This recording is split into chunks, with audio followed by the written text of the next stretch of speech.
అంతరిక్షంపై ప్రయోగాలు చేయడం ఆపేసి అమెరికాపై ప్రయోగాలు చేయడం మొదలుపెట్టారు ప్రపంచ కుబేరుడు ఎలాన్ మస్క్. ట్రంప్తో విభేదాలు ప్రపంచంలో కొత్త పరిణామాలకు దారితీస్తున్నాయి. ట్రంప్కు మస్క్ దూరం అవుతున్న వేళ అగ్రరాజ్య వ్యతిరేక దేశాలు మస్క్ను దగ్గర చేసుకునేందుకు పోటీ పడుతున్నాయి. తాజాగా రష్యా నుంచి మస్క్కు బంపర్ ఆఫర్ వచ్చింది. తమ దేశంలో రాజకీయ శరణార్థిగా మస్క్కు అవకాశం కల్పిస్తామని రష్యా ఒక స్టేట్మెంట్ ఇచ్చింది. రష్యాకు చెందిన state డూమా federation committee chairman Dmitry నోవికోవ్ ఈ కామెంట్స్ చేశారు. అటు ఇండియాలో కూడా ఎలాన్ మస్క్ నేతృత్వంలోని స్టార్లింక్ సంస్థకు భారతదేశంలో శాటిలైట్ కమ్యూనికేషన్ సేవలు అందించుకునేందుకు లైసెన్స్ వచ్చింది. రాబోయే 15-20 రోజుల్లో స్టార్లింక్కు ట్రయల్ స్పెక్ట్రమ్ కూడా కేటాయించనున్నట్లు తెలుస్తోంది. ముఖ్యంగా మారుమూల ప్రాంతాలకు హై స్పీడ్ ఇంటర్నెట్ సేవలు అందించడమే లక్ష్యంగా స్టార్లింక్ భారత్లోకి ప్రవేశిస్తోంది. శాటిలైట్ ఆధారంగా టెలికాం ఇంటర్నెట్ సేవలు అందించేందుకు వీలుగా ఎలాన్ మస్క్ కంపెనీ స్టార్లింక్ భారత్లో లైసెన్స్ కోసం 2 ఏళ్ల క్రితమే దరఖాస్తు చేసుకుంది. అయితే జాతీయ భద్రతతో సహా వివిధ సమస్యల కారణంగా ఈ ప్రక్రియ ఆలస్యమైంది. కానీ 2 ఏళ్ల తర్వాత ట్రంప్తో మస్క్ విభేదాలు ముదిరిన పాకాన పడిన సమయంలో స్టార్లింక్ సేవలు భారత్లో ప్రారంభించేందుకు వీలుగా కేంద్రం టెలికమ్యూనికేషన్ల శాఖ లైసెన్స్ మంజూరు చేయడం విశేషం. భారత్ లైసెన్స్ ఇవ్వడంతో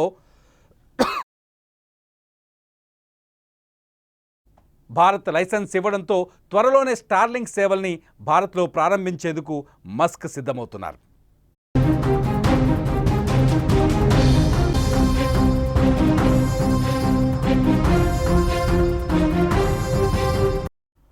అమెరికాతో మన దేశానికి ఈ మధ్య గ్యాప్ ఏర్పడింది. పాక్తో యుద్ధం జరిగిన సమయంలో ట్రంప్ వ్యవహరించిన తీరు, తర్వాత చేసిన కామెంట్స్ దూరాన్ని పెంచాయి. ఇదే సమయంలో ట్రంప్ మస్క్ గొడవ మొదలై దాదాపు ఇరువురు దూరమయ్యారు. ఎన్నికల వరకు మంచి స్నేహితులుగా ఉన్న వారి మధ్య వన్ బిగ్ బ్యూటిఫుల్ యాక్ట్ దుమారాన్ని రేపింది. ఈ బిల్లు $4 ట్రిలియన్ విలువైన పన్నులు ఖర్చులను తగ్గించేందుకు ట్రంప్ ప్రభుత్వం ప్రవేశపెట్టగా దానిని మస్క్ వ్యతిరేకించారు. ఈ బిల్లులో ఎలక్ట్రిక్ వాహనాలపై ప్రభుత్వం అందిస్తున్న రాయితీలను కూడా రద్దు చేయడం వంటివి ఉండడంతో ట్రంప్ ముందే విమర్శలు గుప్పిస్తున్నారు. మరోవైపు ఎలాన్ మస్క్ ప్రాతినిధ్యం వహిస్తున్న డోజ్ సంస్థ కార్యకాలం 132 రోజులు మాత్రమే ఉండడంతో అది కాస్త ముగిసింది. అయితే డోజ్ కార్యాలయం వర్కింగ్ హవర్స్ని డోజ్ పనితీరుని పొడిగించాలని మస్క్ డిమాండ్ చేశారు. దీనికి వైట్ హౌస్ వర్గాలు ససేమిరా అన్నాయి. దీంతో ట్రంప్పై మస్క్ ఎదురు తిరుగుతున్నారు. ట్రంప్పై సంచలన ఆరోపణలు కూడా చేస్తున్నారు. అంతేకాదు కొత్త రాజకీయ పార్టీ పెట్టేందుకు కూడా పావులు కదుపుతున్నారు డొనాల్డ్ ట్రంప్.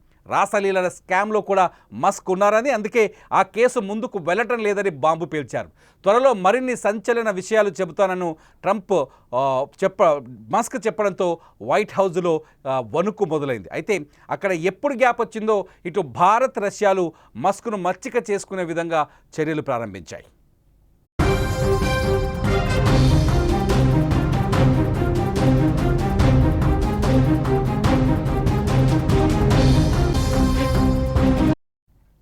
ప్రపంచానికి పెద్దన్న పాత్ర పోషిస్తున్నట్టుగా బిహేవ్ చేస్తున్న డొనాల్డ్ ట్రంప్ అనేక విషయాల్లో వివాదాస్పద వ్యాఖ్యలు చేస్తూ వస్తున్నారు. ముఖ్యంగా భారత్ పాకిస్తాన్ యుద్ధం విషయంలో ట్రంప్ చేసిన వ్యాఖ్యలు నిజంగా భారతీయుల ఆగ్రహానికి గురయ్యాయి.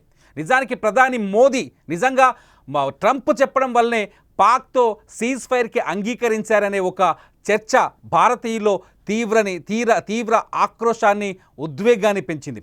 ట్రంప్ చేసిన ఈ వ్యాఖ్యలు తనే పదే నేనే భారత్ పాక్ యుద్ధాన్ని ఆపానని ప్రపంచ వేదికలపైన మళ్ళీ ప్రకటించుకోవడాన్ని భారత ప్రజలు జీర్ణించుకోలేకపోతున్నారు.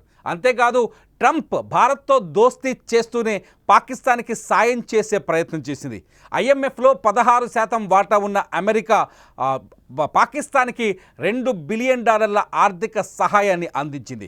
ఇది భారత్కి తీవ్రమైన వ్యతిరేక నిర్ణయం. ఎందుకంటే పాకిస్తాన్కి ఆర్థిక సాయం చేస్తే ఆ ఆర్థిక సాయాన్ని తీసుకెళ్లి పాకిస్తాన్ ఉగ్రవాదం మీద ఇన్వెస్ట్ చేస్తుందని భారతదేశం పదే అమెరికాకు కూడా అర్థమయ్యేలా చెప్పింది. ఇది కాకుండా వరల్డ్ బ్యాంక్ కూడా తాజాగా మరికొంత ఆర్థిక సాయం చేయడంతో ఈ చర్యల వెనుక డొనాల్డ్ ట్రంప్ ఉన్నారు అనేది భారతీయులు చాలా విశ్వసిస్తున్నారు. ఇదిలా ఉంటే రష్యాతో కూడా ట్రంప్ ఎప్పుడూ సరిగ్గా లేరు, పుతిన్పై తీవ్రమైన వ్యాఖ్యలు చేస్తూ వస్తున్నారు. నిజానికి రష్యా ఉక్రెయిన్ యుద్ధాన్ని నిలువరింప చేసేందుకు పుతిన్ కొంత ముందుకు వస్తున్న ట్రంప్ దాన్ని అడ్డుకునే ప్రయత్నం చేస్తున్నారు. నిజానికి పుతిన్ పైన డ్రోన్ దాడులు జరిగిన తర్వాత దానికి ప్రతీకారం తీర్చుకునేందుకు పుతిన్ ఉక్రెయిన్ పైన దాడి చేస్తే పుతిన్ని పిచ్చివాడని, మెంటలోడని ట్రంప్ బహిరంగంగానే కామెంట్ చేశారు. ఆ తర్వాత పుతిన్తో 2 రోజుల క్రితం ఫోన్లో మాట్లాడి ఇరాన్ విషయంలో పుతిన్ని బెదిరించే ప్రయత్నం చేశారు డొనాల్డ్ ట్రంప్. ఇదంతా చూస్తుంటే అమెరికా వ్యతిరేక దేశాలు, ఎలాన్ మస్క్ ఇవన్నీ చూసిన తర్వాతే ఎలాన్ మస్క్ ట్రంప్ని వదిలేసినట్టుగా తెలుస్తుంది. ట్రంప్ అవసరాన్ని బట్టి తన బుర్రని మార్చుకుంటాడని ట్రంప్ ఒక కంపు అంటూ నిన్న నుంచి ఎలాన్ మస్క్ వరుస దాడులు చేస్తున్నాడు ట్రంప్ పైన. సెక్స్ స్కాండిల్లో అంటే లైంగిక వేధింపులకు పాల్పడిన ఒక వ్యక్తితో, ఒక నిందితుడితో ట్రంప్కి సంబంధం ఉందని ఆరోపణలు చేశాడు. అంతేకాదు ట్విట్టర్లో పోల్ పెట్టి ట్రంప్ని రాజ్యాధికారం నుంచి దించేయాలని ఒక నిర్ణయం తీసుకోబోతున్నారని ప్రకటించారు. జేడీ వాన్స్ని ట్రంప్ను పక్కన పెట్టి వెంటనే జేడీ వాన్స్ని అమెరికా అధ్యక్షుని చేయాలని, జేడీ వాన్స్ ప్రస్తుతం ఉపాధ్యక్షుడిగా ఉన్నాడు, జేడీ వాన్స్ని అమెరికా అధ్యక్షుడిగా నియమించాలని డిమాండ్ చేశారు. ట్విట్టర్లో అమెరికాకు మరో రాజకీయ పార్టీ అవసరం కదా అనే ప్రశ్నకి విపరీతమైన స్పందన వచ్చింది. దాదాపు 22 కోట్ల మంది మస్క్ ట్వీట్కి ఓట్లేశారు. ఈ ఓట్లలో 80% మంది పార్టీ పెట్టాలని మస్క్ను కోరారు. ఇదిలా ఉంటే ఆ పార్టీ పేరు ది అమెరికా పార్టీ అంటూ మస్క్ మరో ట్వీట్ కూడా చేశారు. ఇదంతా చూడబోతుంటే ట్రంప్ని దించేందుకు మస్క్ కృతనిశ్చయంతో ఉన్నట్టుగా అర్థమవుతుంది.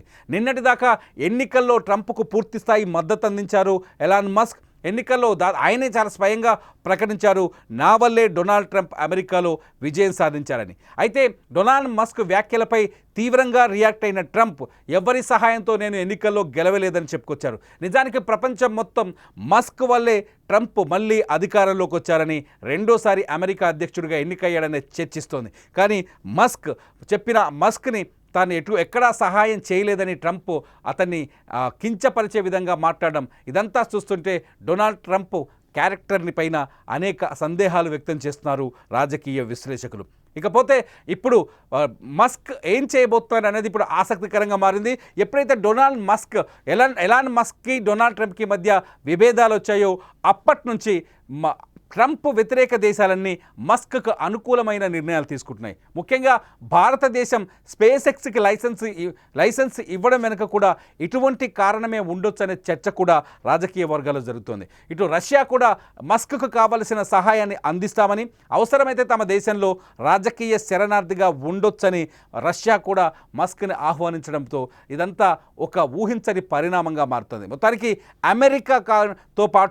అమెరికాతో పాటు ట్రంప్ కూడా అమెరికాకు అనేక దేశాల్ని దూరం చేస్తున్నారనే చర్చకు తెరలేసింది. అమెరికన్లు కోరుకున్న విధంగా కాకుండా అమెరికన్లకు వ్యతిరేకంగా ట్రంప్ పరిపాలన నిర్ణయాలుంటాయనే చర్చ కూడా జరుగుతుంది. ఇప్పటికే ట్రంప్ అధ్యక్షుడైన తర్వాత తీసుకున్న అనేక నిర్ణయాల్ని, ముఖ్యంగా ట్రేడ్ నిర్ణయాన్ని అమెరికా వాణిజ్య కోర్టు కొట్టిపడేసింది, ట్రంప్కు లెంపకాయలేసింది. తాజాగా యూనివర్సిటీల విషయంలో కూడా ట్రంప్ తీసుకున్న నిర్ణయాన్ని కోర్టులు కొట్టిపడేశాయి, ట్రంప్కి మళ్ళీ లెంపకాయలు పడ్డాయి. ట్రంప్ నిర్ణయాలు విపరీతంగా ఉన్నాయని, ప్రజా వ్యతిరేకంగా ఉన్నాయనే చర్చ అమెరికాలో కూడా మొదలైన సందర్భంలో ఎలాన్ మస్క్ ట్రంప్ను వదిలేసి రావడం, ఎలాన్ మస్క్కి అమెరికా వ్యతిరేక దేశాలు కావచ్చు, అమెరికా వ్యతిరేక సంస్థలు కావచ్చు మద్దతు ఇవ్వడం, అమెరికాని జీర్ణించుకోలేని దేశాలు మస్క్కి కావాల్సిన సదుపాయాలు ఇవ్వడం, ఇదంతా చూస్తుంటే ట్రంప్కి మస్క్కి మధ్య వార్ ఊహించనంత పెద్దగా మారబోతుందని అనిపిస్తుంది. మీరేమనుకుంటున్నారు? ఎలాన్ మస్క్ ట్రంప్కు దూరం అవ్వడం మంచిదే జరిగిందా? నిజంగా ట్రంప్ని దగ్గరగా చూసి ఎలాన్ మస్క్ ఒక కీలకమైన నిర్ణయం తీసుకున్నాడా? ట్రంప్ను వదిలేయడానికి ట్రంప్ క్యారెక్టరే ఎలాన్ మస్క్ని ట్రంప్కు దూరం చేసిందని మీరు భావిస్తున్నారు? మీరేమనుకుంటున్నారు? ట్రంప్ క్యారెక్టర్ పైన మీ అభిప్రాయం ఏంటి? ఈ వీడియో కింద కామెంట్ చేయండి. లైవ్ న్యూస్ కోసం సుమన్ టీవీ డిజిటల్ లైవ్ని సబ్స్క్రైబ్ చేసుకోండి, ఫాలో అవ్వండి, చూస్తూనే ఉండండి సుమన్ టీవీ.